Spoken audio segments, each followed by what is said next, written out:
बिस्मिल्लाहिर्रहमानिर्रहीम। अस्सलाम वालेकुम नाज़रीन कराम, आज अडयाला जेल के अंदर इमरान खान साहब ने जो बातें की हैं वो ऐसी बातें हैं, यानी उन्होंने खुलकर आज army chief general Asim Munir साहब का नाम लिया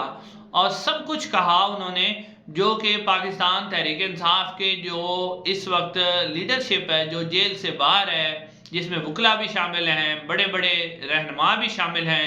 वो जब बात करते हैं, जब उनसे कहा जाता है कि आप इलेक्शन रेक करवाने का इल्ज़ाम डायरेक्टली आर्मी चीफ पर क्यों नहीं लगाते, तो वो कहते हैं नहीं जी इलेक्शन कमीशन ने किया है, यानी कि वो नाम नहीं ले रहे। दूसरी तरफ जो है खैबर पख्तूनख्वा के अंदर पाकिस्तान तहरीक इंसाफ की जो कबीना है वो कोर कमांडर से मुलाकात कर रही है, उसी कोर कमांडर से जिन्होंने पाकिस्तान तहरीक इंसाफ पर जुल्म किया, पाकिस्तान तहरीक इंसाफ के खिलाफ कार्रवाइयाँ की, चार दीवारी का तकद्दुस पामाल किया। तो आज इमरान खान साहब ने जो अडयाला जेल के अंदर बात की है, इसके ऊपर भी नाज़रीन जो बात इमरान खान साहब ने की है, फिर इसको जो इमरान खान की तरफ से जो ट्वीट किया गया पाकिस्तान तहरीक इंसाफ की तरफ से, वहाँ से आर्मी चीफ का नाम निकाल कर ताकतवर हल्के लिख दिया गया है। यानी ये जो बाहर बैठे लोग हैं ये डर रहे हैं, ये नाम नहीं ले रहे, लेकिन इमरान खान साहब ने आज वाज़े तौर पर नाम लेकर कहा है और बड़ी ही अहम बातें कि इमरान खान साहब ने इससे पहले इस तरह की कोई गुफ्तगू नहीं की, जब जेल से बाहर से करते रहे, लेकिन अब उन्होंने वाज़े तौर पर उसी जेल के अंदर रह के, जिस जेल के अंदर इमरान खान साहब की जान को खतरा है और जिन लोगों ने उन्होंने जेल में रखा हुआ है, उन लोग इस जेल में बैठकर उन्होंने आज जो बातें की हैं और इसको रिपोर्ट किया है ज़ुबैर अली खान ने और भी बहुत से लोगों ने किया है, लेकिन जो उन्होंने रिपोर्ट किया वो बातें मैं आपके सामने रखता हूँ, जिससे अंदाज़ा होगा कि इमरान खान आज भी अपने बयानिए अपने नज़रिए पर डटा हुआ है और ये जो बाहर उनकी पार्टी के लोग हैं जो आपस में एक दूसरे के मुखालिफ हुए हुए हैं और वो जो है खुलकर बात नहीं कर रहे, तो आज इमरान खान साहब ने वाज़े तौर पे कहा, इमरान खान साहब ने कहा कि ये जो लंदन प्लान है ये आसिम मुनीर साहब, जी उन्होंने नाम लिया, आसिम मुनीर साहब, नवाज शरीफ साहब और जो है इनके दरमियान हुआ और इसमें जजेस को भी साथ मिलाया गया। ये इमरान खान साहब ने कहा कि जो लंदन प्लान है आसिम मुनीर नवाज शरीफ साहब के दरमियान हुआ और इसमें जजेस को भी साथ मिलाया गया। उन्होंने कहा कि ISI ने जो अपना सोर्स इस्तेमाल करके जजेस लगवाए, उन्होंने कहा कि आज भी वही हालात पैदा किए जा रहे हैं जो 1971 में मशरकी पाकिस्तान में पैदा किए गए थे। 1971 में मुजीबुर रहमान के मैंडेट को तस्लीम नहीं किया गया था, आज हमारा मैंडेट तस्लीम नहीं किया जा रहा। तो उन्होंने फिर है काजी फैज़ ईसा साहब का नाम, काजी फैज़ ईसा का नाम लिया कि काजी फैज़ ईसा साहब को भुट्टो का केस याद है, फैजाबाद धरने का केस उन्हें याद है, मगर उन्हें ये याद नहीं है कि हजारों लोग फौजी जेलों के अंदर पड़े हुए हैं, ये उन्हें याद नहीं है। फिर इमरान खान साहब ने कहा कि जब मैं लाहौर में था और मेरे घर पर जब पुलिस ने रेड किया, हमला किया, तो वो मेरा पासपोर्ट और चेक बुक भी साथ ले गए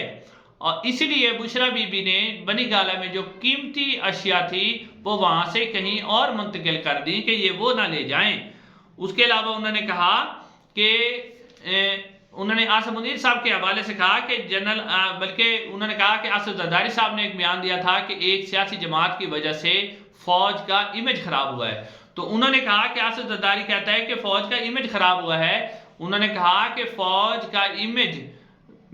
जब मेरी हुकूमत थी तो उस वक्त फौज का सबसे बेहतरीन इमेज था और फौज का इमेज फौज ने खुद खराब किया है, क्योंकि जब ये फौज चोरों के साथ बैठी तो इनका खुद का इमेज खराब हुआ। उन्होंने कहा कि जनरल बाजवा को मैं डी नोटिफाई कर सकता था, लेकिन मैंने डी नोटिफाइड नहीं किया, जनरल बाजवा ने मेरी पीठ में छुरा घोंपा। तो उन्होंने कहा कि इस वक्त जो है जो फौज का इमेज का नुकसान हुआ है फौज की अपनी वजह से हुआ है। नाज़रीन, जैसा कि आपको मालूम है कि जब जनरल बाजवा साहब का दौर था, उससे पहले रईस शरीफ का दौर था, तो जनरल बाजवा साहब के दौर में एक करप्शन के खिलाफ बात हो रही थी। जनरल बाजवा मुख्तलिफ साफियों को बता रहे थे कि नवाज शरीफ करप्ट है, जरदारी करप्ट है, उन्होंने मुल्क को करप्ट किया, शहबाज शरीफ करप्ट है, वो 45% जो है ऑरेंज ट्रेन में से उन्होंने कमीशन खाया है। तो एक बाकायदा तौर पर करप्शन के खिलाफ पाकिस्तान की अफवाज जब खड़ी हुई तो उस वक्त पाकिस्तान की अफवाज के हक में लोग खड़े हुए और वो लोग फिर इमरान खान के बयानिए के हक में खड़े हुए। लेकिन آرمی شاید سمجھنے لگی کہ لوگ ہمارے ساتھ کھڑیں گے، جیسے ہم کہیں گے ویسے ہی کر لیں گے، لیکن لوگ تو عمران خان کے ساتھ کھڑے تھے، عمران خان کی وجہ سے آرمی کا امیج اور بہتر ہوا تھا، لیکن جب آرمی جو ہے وہ بیٹھی چوروں کے ساتھ عمران خان کے بقول ان کا امیج خراب ہوا، اور آپ کے سامنے ہے کہ اس وقت پاکستان کے اندر کیا حالات ہے۔ اس کے علاوہ انہوں نے کہا کہ اس وقت ساری قوم جانتی ہے کہ ملک کو جنرل عاصم منیر چلا رہے ہیں۔ جی ہاں، انہوں نے نام لیا یہاں پر بھی، عاصم منیر چلا رہے ہیں۔ میں نے عاصم منیر کو عارف علوی کے ذریعے پیغام بھیجا تھا کہ مجھے آپ کے لندن پلان کا علم ہے، میں فوج سے کوئی لڑائی نہیں چاہتا، آپ نیوٹرل رہیں۔ انہوں نے کہا کہ علی زیدی کے ذریعے بھی میں نے ٹیلی فون کروایا تھا کہ مجھے آپ کے لندن پلان کا علم ہے، آپ جو ہیں وہ نیوٹرل رہیں، بیچ میں نہ پڑیں، میری فوج سے کوئی لڑائی نہیں ہے۔ لیکن وہ کہتے ہیں کہ عاصم منیر صاحب جو ہیں وہ انہوں نے نہیں اس لندن پلان پر عمل کیا، اور آپ کو پتہ ہی ہے کہ اس سے پہلے جس طرح عمران خان صاحب پر قاتلانہ حملہ ہوا، پھر عدالت کے اندر جو اسلام آباد کے اندر جوڈیشل کمپلیکس کے اندر ان کو مارنے کی کوشش کی گئی، تو یہ سارے واقعات ایسے تھے جیسے عمران خان کے گھر پر لاہور میں ریڈ کیا گیا، پیٹرول بم کے حوالے سے باتیں کی گئی، دہشت گردوں کے حوالے سے باتیں کی گئی، یعنی کسی نہ کسی طریقے سے عمران خان کو ختم کرنا چاہتے تھے، اور اب بھی شاید ان کا یہی پلان ہے کہ بھٹو والی سکیم بنا کر ان کے اوپر کوئی ایسا مقدمہ ڈالا جائے، غداری کا مقدمہ، ریاست مخالف مقدمہ ڈال کر جو ہے انہیں عمر قید دے دیا یا سزائے موت دی جائے۔ لیکن ناظرین، اب جو یہ سب کچھ کرنا ہے یہ اتنا آسان نہیں ہے، کیونکہ اب سوشل میڈیا موجود ہے۔ بھٹو صاحب کے دور میں سوشل میڈیا موجود نہیں تھا، آج ٹھیک ہے ڈیجیٹل میڈیا تو ان کے کنٹرول میں ہے، وہ تو جو ان کو ٹکر دیتے ہیں اسی طرح چلا رہے ہیں، لیکن سوشل میڈیا جو ہے وہ کسی کے کنٹرول میں نہیں ہے، لہذا یہ کام جو ہے وہ بہت مشکل ہے۔ انہوں نے کہا کہ میں نے پیغام بھیجا تھا، انہوں نے کہا کہ پھر عمران خان صاحب نے مزید کہا کہ آج کی عدلیہ جو ہے وہ بالکل آزاد نہیں ہے، اور انہوں نے کہا کہ آرمی چیف نے میری بیوی کو ٹارگٹ کیا۔ جی ہاں، انہوں نے یہاں بھی نام لیا کہ آرمی چیف نے بشرا بی بی کو ٹارگٹ کیا، مجھے اور بشرا بی بی کو اگر کچھ ہوا،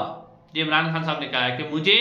اور بشرا بی بی کو اگر کچھ ہوا تو اس کے ذمہ دار جنرل عاصم منیر ہوں گے۔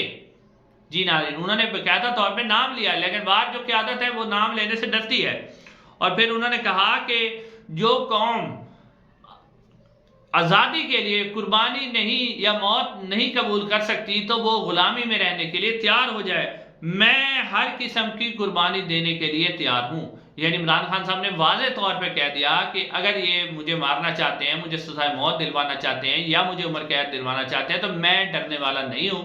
میں اپنی جو بات ہے اس پر قائم ہوں، میں اپنے بیانے پر قائم ہوں، میں اپنے بیانے پر اس طرح ڈٹا ہوا ہوں کہ ہر ادارے کو اپنا جو آئینی حدود ہے اس کے اندر رہ کر کام کرنا چاہیے۔ تو آپ جو مجھے ڈرا رہے ہیں کہ ہم آپ کو لٹکا دیں گے، آپ کو اس طرح کر دیں گے، آپ اس طرح کر دیں گے، تو میں ڈرنے والا نہیں ہوں۔ انہوں نے کہا کہ میں جو بھٹو کے ساتھ ہوا وہ میرے ساتھ بھی شاید کرنے کی کوشش کی جا رہی ہے، میں 6 ججز کو سلام کہتا ہوں، یعنی انہوں نے 6 ججز کو سلام کہا کہ جو جج کھڑے ہوئے ہیں، اور یہ ججز ہی ہیں، اس طرح کے ججز ہیں جو قوم کو اس مشکل سے نکال سکتے ہیں۔ میں نے جنرل عاصم منیر صاحب کو، یعنی آج کے دن انہوں نے کہا کہ میں نے جنرل عاصم منیر صاحب کو یہ پیغام دیتا ہوں کہ جنرل صاحب ایک جو پلان ہوتا ہے وہ لوگ بناتے ہیں، انسان بناتے ہیں، اور ایک وہ منصوبہ ہوتا ہے، ایک وہ خفیہ تدبیر ہوتی ہے جو اللہ تعالیٰ بناتا ہے، اور پلان ہمیشہ سے اللہ تعالیٰ کا ہی کامیاب ہوتا ہے۔ تو ناظرین، آج کی اس گفتگو میں آپ نے دیکھا کہ جو